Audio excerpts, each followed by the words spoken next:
Hi, Mr. Griffin. Hi, y'all. Sorry. That's okay. Racism is like weeds in a garden. You can rip them out of their roots, but they'll always come back in a different form. But black people are the gardeners. So beautifully resilient.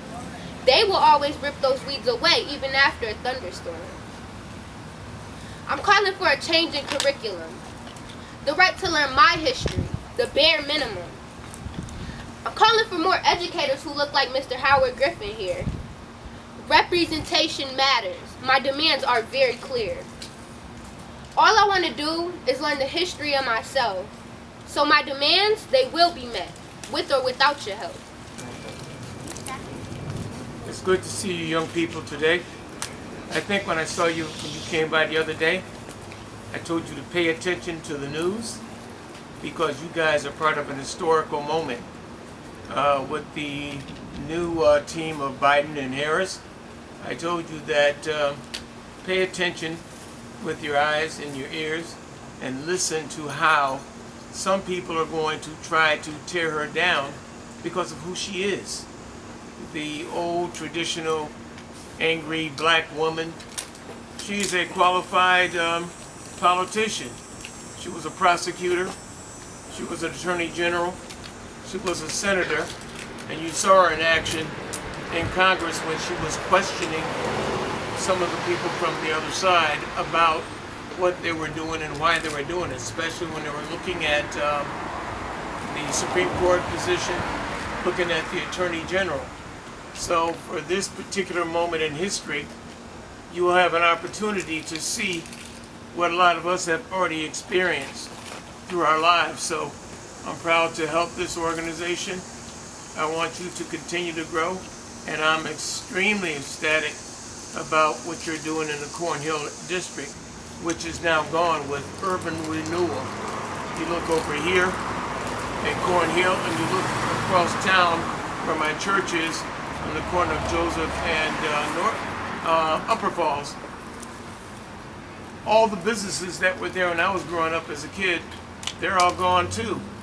So it's great that you guys are coming back to the neighborhood, trying to capture and document from our perspective what the neighborhoods were like.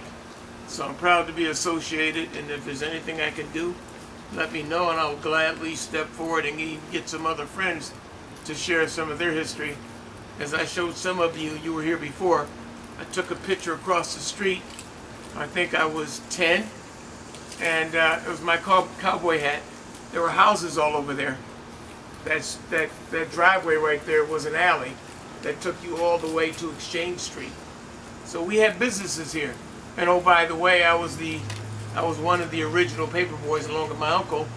We had Exchange Street up to Flint, back down to Plymouth Avenue, all the way down to Main Street. And RIT was not in Henrietta, they were downtown. And so a lot of the people that have moved into the area, they moved here because of their experiences going to RIT. And they kept the neighborhood a neighborhood. So that was the one thing I was concerned about when they started tearing the houses down there.